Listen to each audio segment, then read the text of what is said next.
antara kita yang belum mengetahui bahwa ada banyak orang Indonesia mengguncang dunia karena prestasi mereka.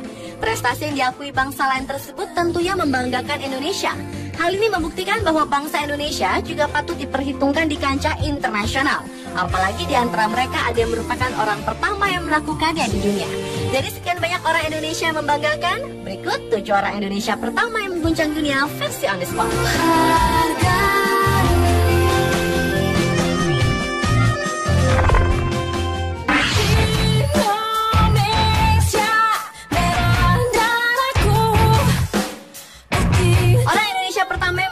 Adalah sebuah tim yang tergabung dalam Indonesia Seven Summit Expedition Mahitala Unpar atau ISEMO. Tim tersebut berhasil mendaki 7 puncak tertinggi benua di dunia yang meliputi Puncak Kartens, piramid di Papua, Indonesia,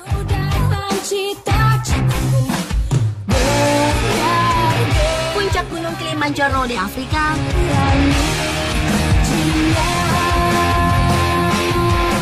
Puncak Gunung Elbrus di Rusia,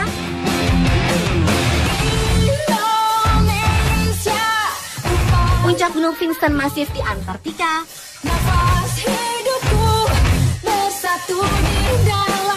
Puncak Gunung Aconcagua di Argentina, Puncak Gunung Everest di Nepal, Puncak Gunung Denali di Alaska.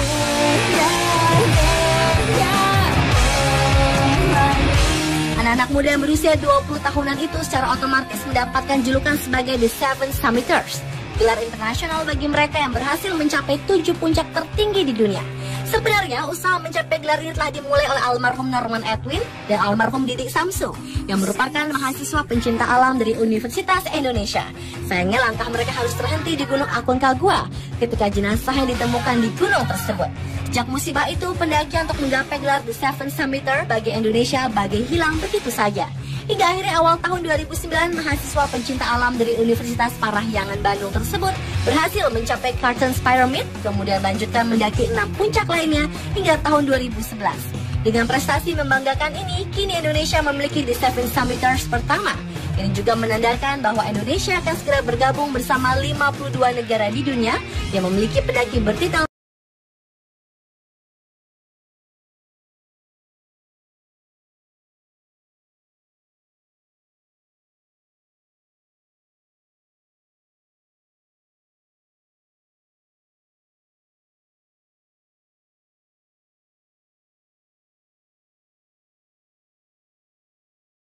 semakmuran Inggris dapat diberi gelar Sir oleh kerajaan Inggris.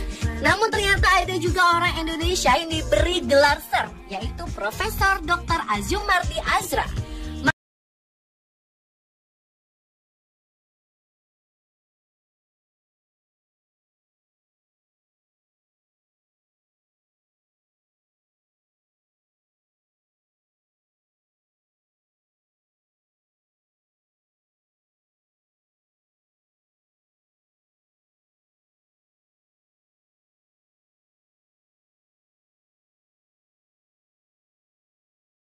Dewan Penasehat Islam Inggris Indonesia yang dibentuk Presiden Susilo Bambang Yudhoyono dan Perdana Menteri Tony Blair pada Maret 2006.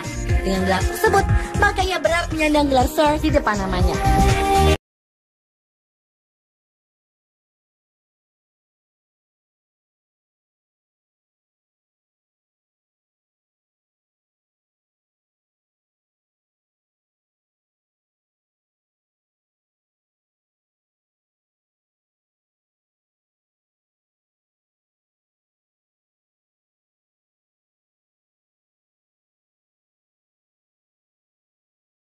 Tinggi badan 1,75 meter ini ketika Arthur masih memperkuat klub amatir di Inggris Latham Town.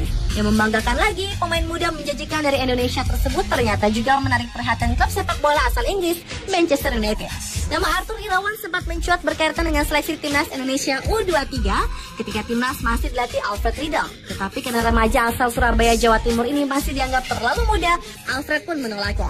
Padahal Arthur sangat berharap bisa membela Indonesia karena seperti yang ia pernah tuturkan, motivasinya membela Indonesia karena ia mencintai bangsa ini.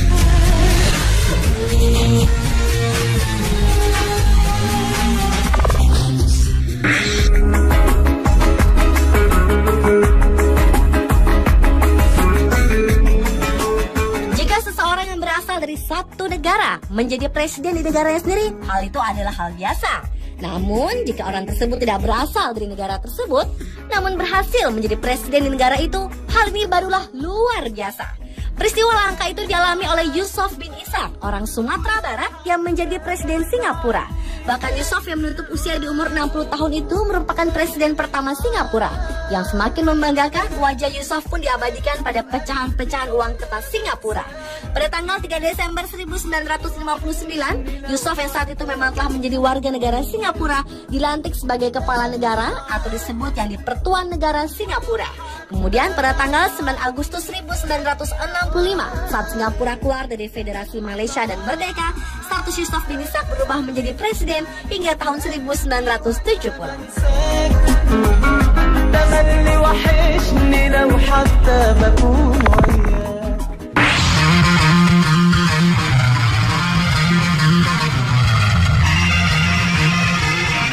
Berikut adalah Jeffrey Paul Naja, orang Indonesia pertama yang berkeliling dunia dengan sepeda motor seorang diri.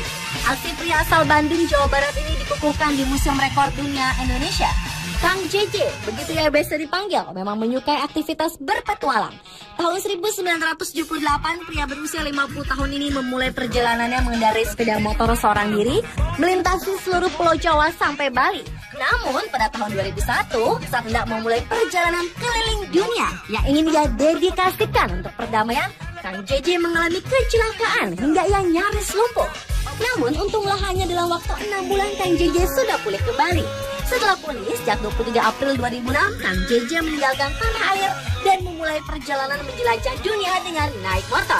Dalam perjalanannya itu, ia berbagi semangat perdamaian dan keprihatinannya akan pemanasan global kepada setiap orang dan tentunya mempromosikan Indonesia di pentas dunia. 30 November 2008, Kang JJ kembali ke tanah air. Tidak kurang dari 1.000 motor menyambut kedatangannya, termasuk Adiaksa Daud, yang saat itu menjabat sebagai Menteri Pemuda dan Olahraga. Karena dedikasinya itu, Jeffrey Paul Naja mendapat berbagai penghargaan, di antaranya Lifetime Achievement Award dari Ikatan Motor Indonesia atau IMI, sebuah penghargaan tertinggi yang diberikan pada insan otomotif di Indonesia.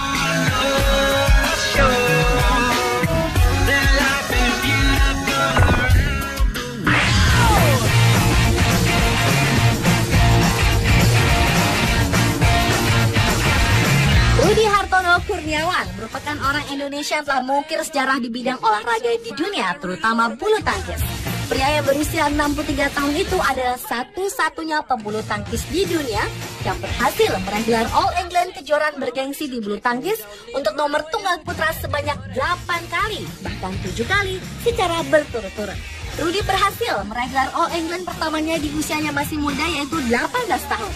Prestasi gemilang Rudi ini telah mencatatkan namanya di Guinness Book of Record pada tahun 1982. Dahulu, Rudi meninggalkan kuliahnya di Fakultas Kedokteran Universitas Airlangga Surabaya, Jawa Timur demi bulu tangkis. Kini, Rudi tidak lagi aktif di bulu tangkis karena faktor usia dan kesehatan.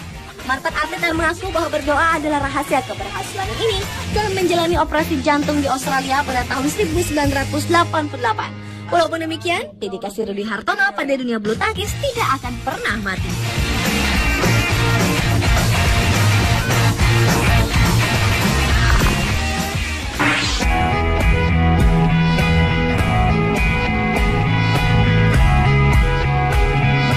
Dan orang Indonesia yang terakhir yang mengguncang dunia adalah almarhum Biku Asin Jinarakita, yang juga dikenal dengan panggilan Sukong. Ia adalah biku Indonesia pertama yang ditasbihkan pada tahun 1953. Setelah menjadi biku, pria kelahiran Bogor 23 Januari 1923 ini kemudian belajar spiritual lebih lanjut di Myanmar selama 2 tahun. Kemudian pada tahun 1955 ia kembali ke Pulau Jawa lalu bekerja keras membangun kembali vihara dan biara Buddha. Ia juga mengadakan perayaan Waisak secara nasional untuk pertama kalinya setelah beratus-ratus tahun di Candi Borobudur, Jawa Tengah.